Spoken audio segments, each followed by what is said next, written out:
तर बघा मित्रांनो, आपण वजाबाकी ही संकल्पना समजून घेतलेली आहे.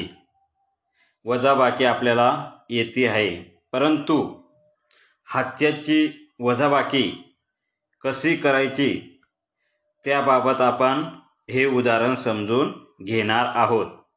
तर बघा, इथं एक उदाहरण दिलेलं आहे. 742 वजा 387 हे उदाहरण आपल्याला सोडवायचं आहे. तर बघा, याच्यामध्ये किती स्थान आहेत? 3. एकक, दशक, शतक 3 स्थान आहेत. मग आपण पहिल्यांदा हा कोणतं स्थान आहे?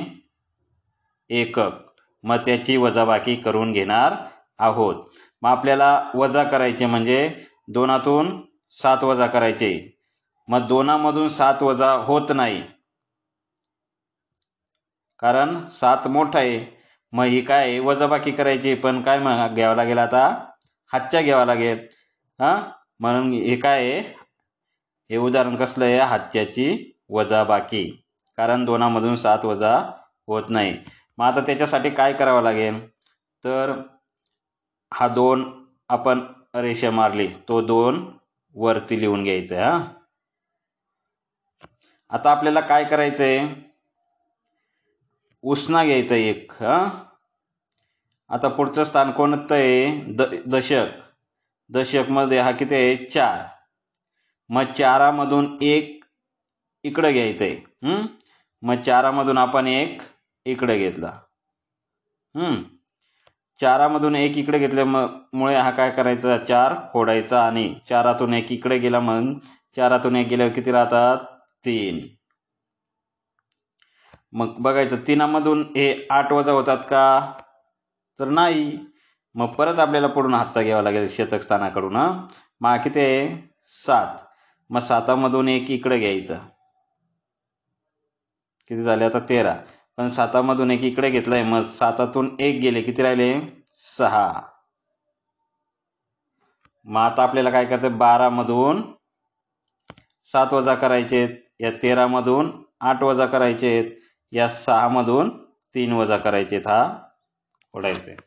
मग आता बघा, समजा तुम्हाला 12मधून 7 वजा होत असतील पटापट, तर ते उदाहरण आपण सोडून घ्यायचंय. पण ज्यांना जमत नाही त्यांनी 0 काढून घेतले तरी चालेल. बघा आता हा किती आहे? 12. मग आपण 12 शून्य काढूया. 1 2 3 4 5 6 7 8 9 10 11 12. आता किती वजा करायचे आहेत? 7. मग 7 फोडायचे. 1 2 3 4 5 6 7. किती राहिले मोजा?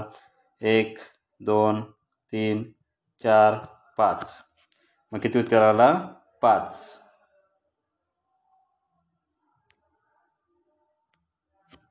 आता आपल्याला काय करायचं आहे? 13मधून किती वजा करायचे आहेत? 8. मग 13 शून्य काढून घेऊया.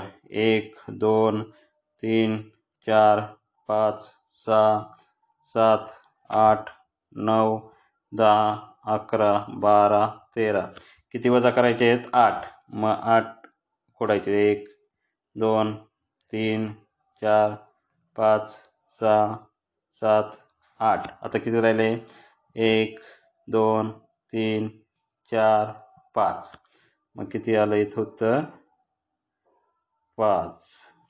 आता आपल्याला काय करायचे आहे? ते 6मधून 3 वजा करायचे आहेत. मग 1 2 3 4 5 6. आता किती वजा करायचे? 3.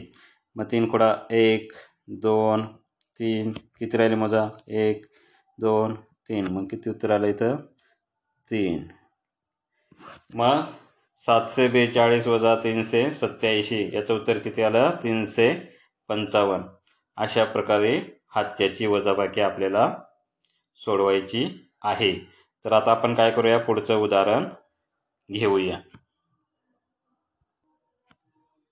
आता पुढचं उदाहरण बघूया. 835 वजा 591. तर आपल्याला यामध्ये एकक स्थान कोणतं आहे? 5 आणि 1 याची वजाबाकी करून घेऊया. मग हा किती? 5. 5मधून 1 वजा होतात का? तर हो, होतात. समजा 1 2 3 4 5. 5 मधून 1 खोडला, किती राहिले? 1 2 3 4. किती उत्तर आलं? 4. आता बघा पुढं किती आहे? हा 3. 3 मधून 9 वजा होतात का?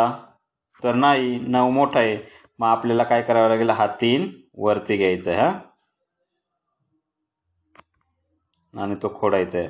आता आपल्याला हा शतक स्थान आहे, त्याच्यामधून 8मधून आपल्याला 1 इथं घ्यायचं आहे मग 8मधून 1 इकडे गेल्यावर 8तून 1 गेलं, किती राहिले? 7. तो 7 आपण इथं वरती लिहून घ्यायचं आहे आणि खोडायचं आहे. मग आता 13मधून 9 वजा करायचे आणि 7मधून 5 वजा करायचे आहेत मग आपण 13 शून्य घेऊया. 1 2 3 4 5 6 7 8 9 10 11 12 13. त्याच्यामधून किती खोडायचे आहेत? 9. 1 2 3 4 5 6 7 8 9. किती राहिले? मोजा. 1 2 3 4. किती उत्तर आलं? 4. आता पुढे किती आहेत? 7. 7मधून किती वजा करायचे आहेत? 5. बघा 1 2 3 4 5 6 7. किती खोडायचे आहेत? तर 5. 1 2 3 4 5. किती उरले? 1 2. तर बघा 835 वजा 591 बरोबर किती उत्तर आलं? 244. तर चला आपण आता पुढचं उदाहरण बघूया. 713 वजा 379. यामध्ये आपण पहिल्यांदा आता एकक स्थानाची बेरीज करून घेऊया. आता 3 मधून किती वजा करायचे आहेत? 9. मग 3मधून 9 वजा होत नाही. मग आपण काय करायचंय? याच्यावर रेष मारायची आणि हा 3 वरती लिहून घ्यायचा आहे. नंतर आता काय करायचं? आता दशक स्थानामधून आपल्याला काय करायचं आहे? 1 इकडे घ्यायचंय. मग हा 1 इकडे घेतला,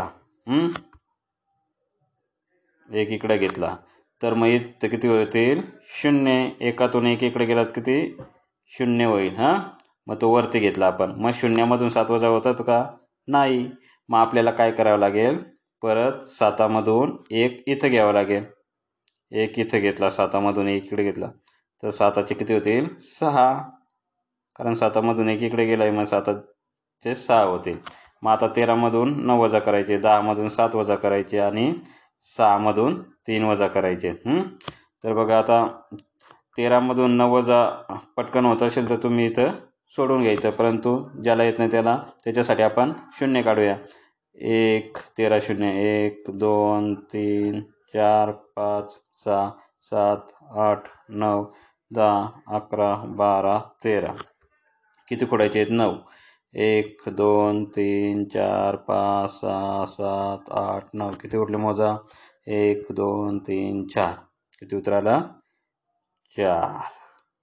आता पुढं किती आहेत? 10. इथं किती? 10मधून किती वजा करायचे? 7. मग 10 शून्य काढायचे. 1 2 3 4 5 6 7 8 9 10. किती खोडायचे? 7. 1 2 3 4 5 6 7. किती उरले? 1 2 3. किती? 3. मग 3 इथं लिहून घ्यायचं. आता किती मधून? 6मधून किती वजा करायचे? 3. मग 1 2 3 4 5 6. 6मधून 3 वजा करायचे. 1 2 3. किती उरले? 1 2 3. मग 713 वजा 379. याचं उत्तर किती आलं? 334. तर बघा आता पुढचं उदाहरण बघूयात. 300 वजा 138. आता हे उदाहरण सोडवताना आपण पहिल्यांदा एकक स्थानाचं उदाहरण सोडवून घेऊया. आता 0मधून 8 वजा करायचे, पण 0तून 8 वजा होतात का? नाही. हा 0 काय करायचा आहे? वरती घ्यायचा आहे आणि हा खोडायचा आहे. मग आपल्याला काय करायचं आहे? परत हा 0 वरती घ्यायचा आहे, तो खोडायचा आहे. मग आपल्याला काय करायचं आहे, हा 3 आहे, 3मधून 1 इकडे घ्यायचे. ओके, मग हा झाला 3तून 1 इकडे गेला तर 3चे किती होतील, 2. हा खोडला आपण. परंतु 8मधून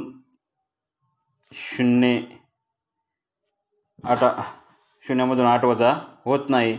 मग काय करायचं, परत हा 10मधून 1 इकडे घ्यायचा. 10मधून 1 इकडे घेतला, हा 10 होईल. मग 10तून 1 इकडे घेतला, इथं किती येईल, 9. मग आता 9मधून 3 वजा होतात, 2मधून 1 वजा होतो आणि ह्या 10मधून 8 वजा होतात. तर बघा आता 10 शून्य काढून घेऊया. 1 2 3 4 5 6 7 8 9 10. आता 8 खोडायचे.